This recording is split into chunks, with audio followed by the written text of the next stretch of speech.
The campaign to bring the waste service for South Ribble Council back in-house after probably 10-15 years of being outsourced was really exciting, very challenging because of the time frame.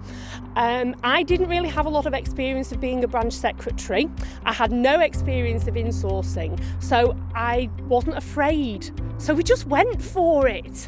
And you know what? We had nothing to lose, and the workforce had so much to gain, and that was our main motivation, really.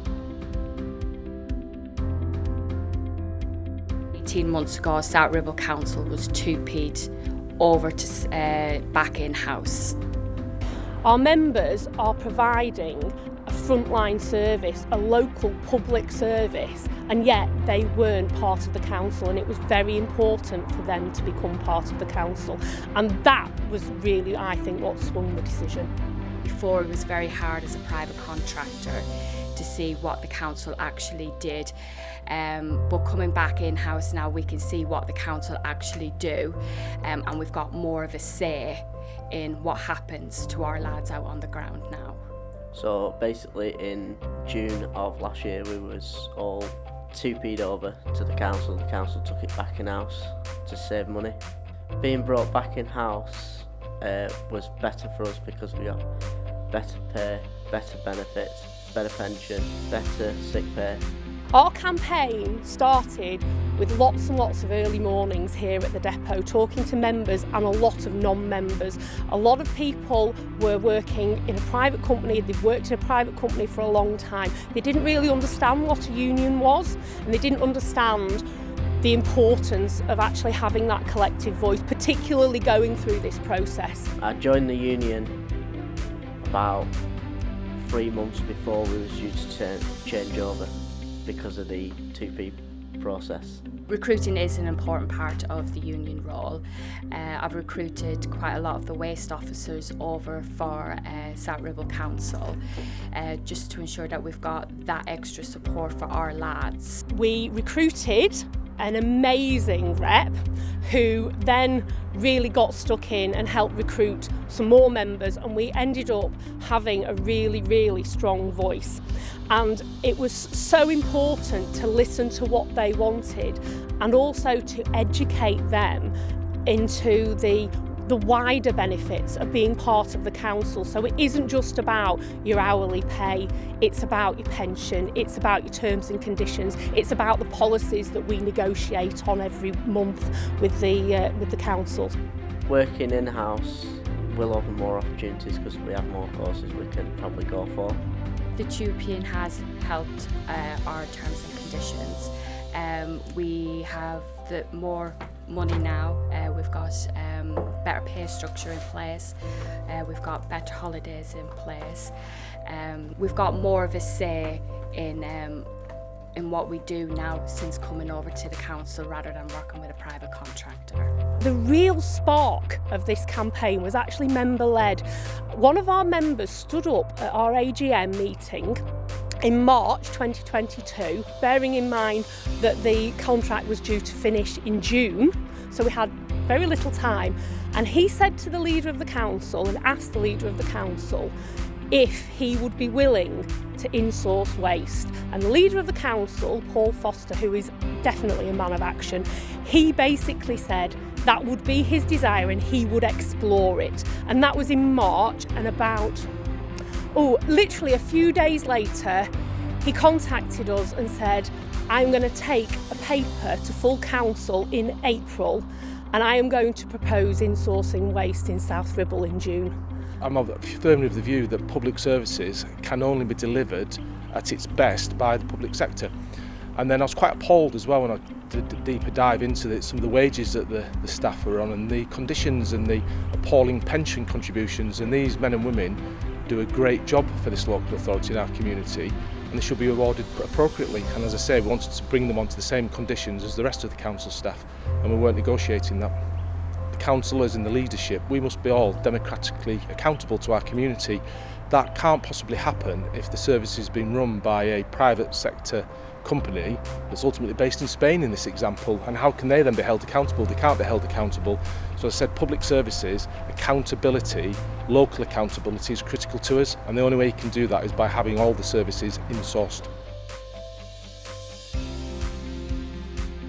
The most important thing was to really talk to them, listen to them, and actually get them engaged. And one of the best things, and I will say this every time, and it doesn't matter what campaign you're running, feed people.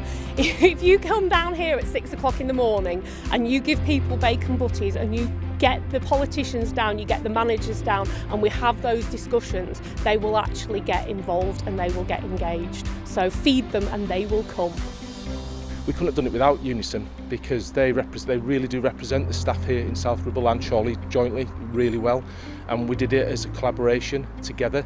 Clearly UNISON wanted to bring the staff in-house, so to speak, and so did we, so we had a common desire, and they facilitated that for us. And there was some difficult negotiations at times, as there always is, but they helped us do that, and it's been an overwhelming success. We had some amazing support from our region. My regional organiser was fantastic. We had area organisers coming and helping as well.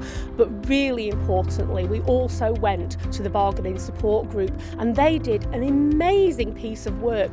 They put a really comprehensive report together to help us, and that was providing the evidence for the decision makers. So that was a really key piece of work that was done there.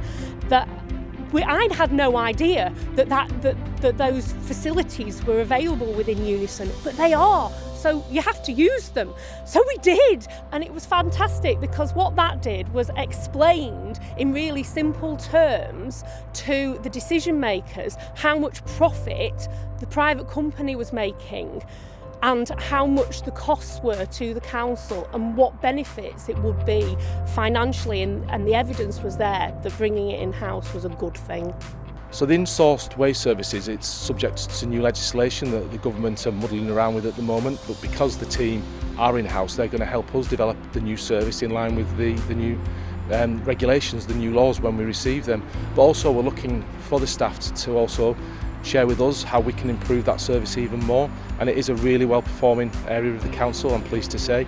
But you know, trade waste collections and there's other things that we can do to try and bring additional revenue in to support the authority and everything that we look to do.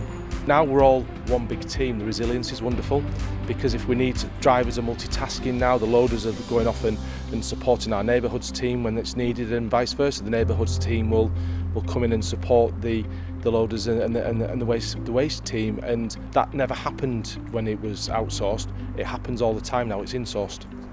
So what we have now is the ultimate flexibility and control of our workforce to support the authority wherever the authority needs that support, and that's something we never had in the past.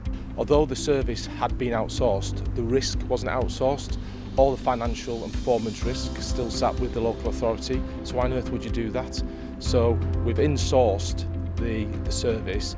It's at our risk, but that risk is now controlled by us entirely, so I'm comfortable with that risk. You can't outsource a risk, can you? You can't, and so we're not. What's the point in doing it? I've never seen any argument presented to me why council services should be delivered by the private sector. No public services should be delivered by the private sector. They're driven by profit ultimately, and I'd rather be driven by a workforce that's happy, a workforce that's paid for doing a good job and gets a really good pension as well at the end of the day. Every single council up and down the country should come and see me and come and see the service and do it. I cannot see there is no reason whatsoever why it isn't a win-win. It's a win for the staff, and it's a win for the community, so it's a wonderful. Bring it in-house, do it now. Well, Chorley Council's waste is still privately run by the same company, by FCC, and that waste contract is due for renewal in a couple of years. So we actually have a little bit of time on our side this time, but we are going to be campaigning to bring that in-house. We really want that to be back in, and I think that will provide so much more resilience for both councils as well.